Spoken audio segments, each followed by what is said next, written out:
来看高铁要通去宜兰的计划已经进入第2阶段款票。交通部摆市伫新北办公厅会，现场邀请路线会经过所在，亲像实际并客即寡所在里长甲居民来参加。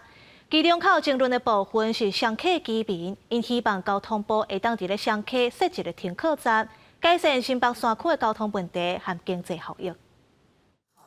高铁建成宜兰计划已经进入第2阶段环境影响评估。新北市有双客居民摕到地图，和规划宜兰高铁计划工程师讨论建基路线，认为目前的规划敢若对宜兰有利，对东北角无帮助。希望高铁建成宜兰站的计划会当伫咧双客站加设一个停靠站，解决新北山区的交通问题。设计单位也好，也是讲交通部也好，毋知是安怎考量讲选这个路线，伊应该兼顾到讲东北角地区4方镇的经济价值。交通部摆市伫咧新北市举办高铁延伸宜兰站的公听会，嘛因为路线会经过实际、宾客、双客和共寮，所以这几个所在里长、居民拢来参与表达意见。另外，实际区的里长认为高铁延伸宜兰会当解决各道过好、直直塞车的问题。都被国五的这个车辆挡住了，有时也不好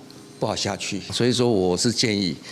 这个有这种必要性。针对这届路线的规划，较有经济的问题，双客是毋是爱加设一个停靠站？交通部嘛请外包的工程公司做出回应，并且双客拢是山谷的地形，若要设站，伫咧工程上较有困难。